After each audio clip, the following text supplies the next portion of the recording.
Bu qilinayotgan ishlarning barchasi inson uchun, uning hayoti sifatini yaxshilash uchun.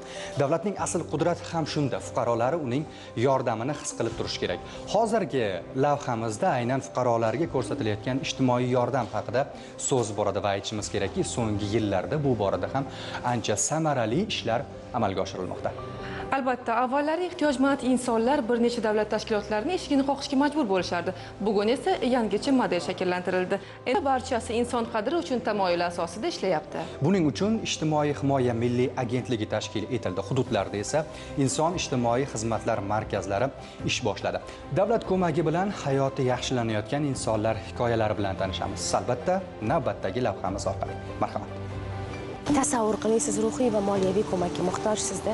Aynan mana shu damlarda bitta emas, bir necha eshiklarni taqillatishingizga to'g'ri keladi, lekin har doim ham bu eshiklar ochilib sizga ko'mak ko'rsatilmaydi.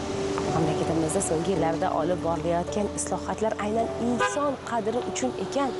Siz ijtimoiy himoyaga muhtoj paytingiz bittagina eshikni taqillatasiz va u eshikdan sizga ko'mak qo'llari berilishini aniq bilasiz. Bugun inson ijtimoiy xizmatlari markazi tomonidan aholiga 140 dan ortiq turdagi xizmatlar tezkor ravishda berilmoqda, ko'rsatilmoqda. Shuni ham alohida ta'kidlab o'tish kerakki, mahalladagi ijtimoiy xodimlar xonadonbay yurib insonlarning qay darajada ehtiyojmand ekanliklarini aniqlab, ularga amaliy yordam ko'rsatmoqdalar. Davlatning kuchi binolari bilan emas, insonga bo'lgan munosabati bilan o'lchanadi. Shuning uchun ham bu markazning nomi insondir. Chunki bu yerga kelgan har bir murojaat ortida bir oila, bir dard, bir umid bor. Bu markaz dastlab 2023-yilda o'z faoliyatini boshlaganda 28 ko'mak turlarini ko'rsatardi.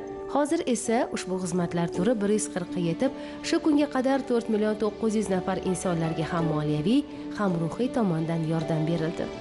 Surxondaryo viloyatida tug'ilib o'sgan Feruza 4 muchasi sog' insonlar ham erisha olmagan muvaffaqiyatlar sari odimlamoqda. Har bir ota-ona farzandlarining kelajagini o'ylaydi.